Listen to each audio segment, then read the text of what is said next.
Graham from South Carolina. This is my first visit to Iowa, exploring whether or not there's a pathway forward for a guy like me in the 2016 presidential Republican primary. I've had a great visit. A couple of takeaways. I've got to buy a new wardrobe. South Carolina is not prepared for Iowa winters, but I can correct that problem. I had a chance to go visit the State House leaders on the Republican side, Speaker of the House, the Majority Leader, the Senate Minority Leader and his team. Had a great conversation. The Republican Party is on the move in Iowa. We have a majority in the House, and hopefully in 2016 we can pick up a couple of seats and take back the Senate. Went to Camp Dodge today. Iowans should be proud of the National Guard here in Iowa.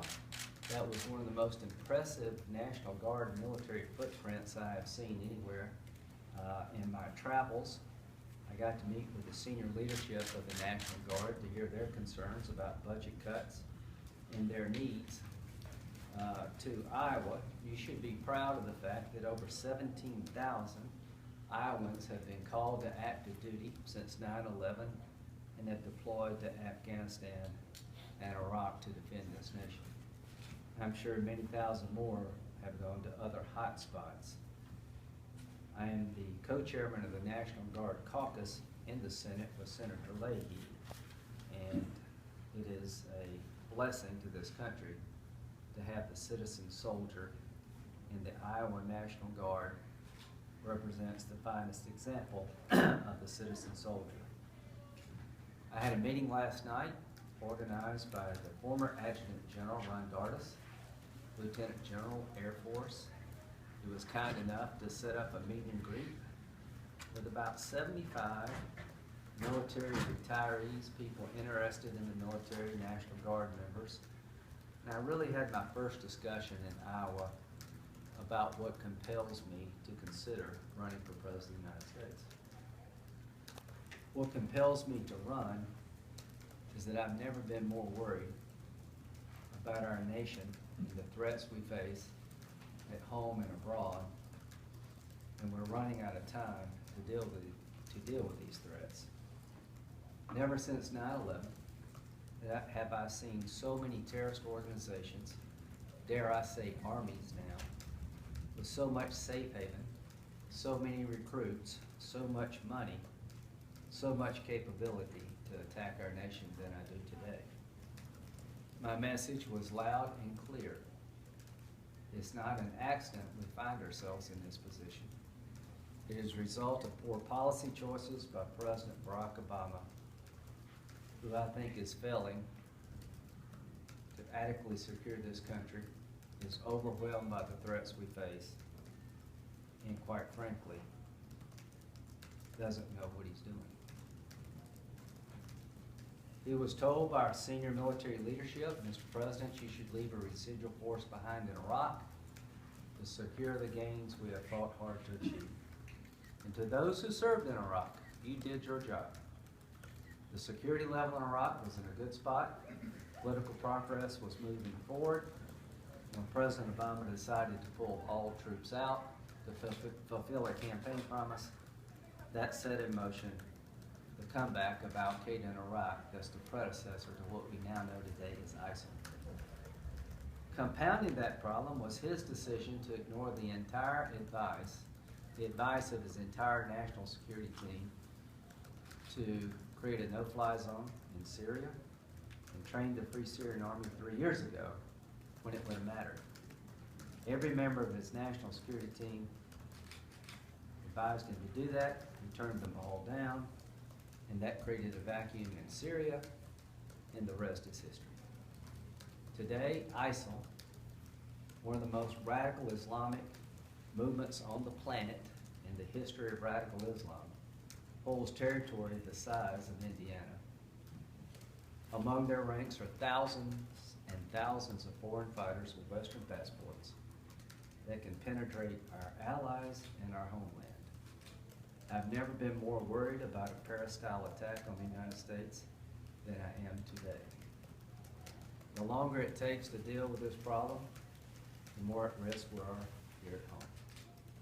I have one simple goal: keep the war over there so it doesn't come here. I talked to members of the military last night, and I asked among the crowd how many people have been to Iraq and Afghanistan. A large number raised their hand. The day when I met with the senior leadership at Camp Dodge at the and Army National Guard, I asked the same question. All but 2 raised their hand. There must have been 25 people in the room. I asked, how many of you been to Iraq? And all but 2 raised their hand. I asked, how many of you been to Afghanistan? And I think they all raised their hand. And I asked the following question: would you go back if you had to? And they all raised their hand.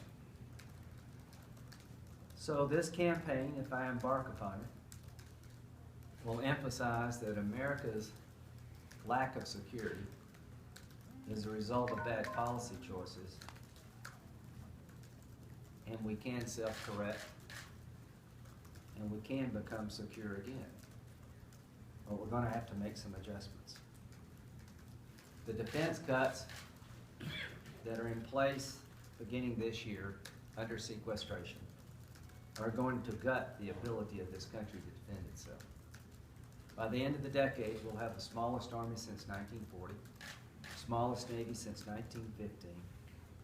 We will gut the Air Force and have a Marine Corps that can only deal with one contingency at a time. We'll be inviting aggression rather than deterring it. And I pledge to those who have served, are serving, and will serve to be their voice to fix this problem. To be a loud and consistent voice in Congress that the #1 obligation at the federal level is to defend this nation, and that our capabilities to do so are in jeopardy because of ill-advised budget cuts. I learned a lot about the economy of Iowa by talking to your state budget director, about the agricultural base in Iowa, about the shortfall in revenue because of corn prices. And I was told in no uncertain terms that Iowa's economy is connected to the world's economy, that Brazil is a competitor, and we talked about fuel prices. And I was asked, how do you explain low gas prices? I know they're welcome to the average consumer in Iowa, South Carolina, and throughout the nation. Make no mistake about it, that our gas prices are low because people in the Mideast want them to be low. There's no other explanation. It's not a supply and demand change. The Sunni Arabs, who possess a great amount of the world's oil supply, are trying to drive the Shia Persians in Iran into the ground. They're using oil prices as a weapon because they believe the sanctions are coming unraveled. Part of their target is Putin because he's the biggest benefactor of Assad, one of their mortal enemies. So I made a statement to the Iowa budget director that you have low gas prices today because people in the Mideast choose for them to be low, because the Sunni-Shia conflict has now risen its head in oil production. But tomorrow that could all change based on circumstances in the Mideast. They could change their attitude, or we could have a conflict in the Mideast. They could drive oil up to $5 a gallon. What Iowa's doing to become energy independent, we should embrace as a nation. Growing your own fuel through ethanol production makes sense to me. Wind generation is a form of energy independence that is good for the environment. So Security Through Strength is the name of this organization. It is a testing the waters committee that has a purpose: to secure America, not just from radical Islamic threat, but from economic ruin. One of the great threats we face is an $18 trillion budget deficit. The retirement of 80 million baby boomers that will sink Medicare and Social Security if adjustments are not made. The only way forward for America to be secure is to be willing to make some sacrifices. To the 1% who have worn the uniform and have fought the fight since 9/11, thank you all so very much. If I decide to run, it will be driven by the idea and belief that I would be a commander-in-chief worthy of your sacrifice on behalf of our nation. Our current commander-in-chief policies are failing miserably. And if he doesn't self-correct, the next president's going to have a mess on their hands of monumental proportion. If we do not come together as Republicans and Democrats and find a way to save Social Security and Medicare from demise from the retirement of the baby boomers, shame on us all. Something like Simpson Bowles has to be done to fix this problem. I will end with this thought. No one in Iowa that I've met thus far has any problem calling the enemy we face radical Islamists. Because in Iowa and in South Carolina, we understand the enemy.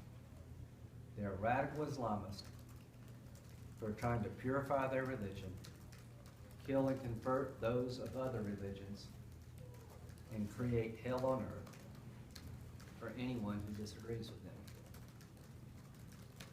I am pleased with the response I've received from Iowa thus far, understanding the threat and realizing to defend the nation, we're going to have to change policy.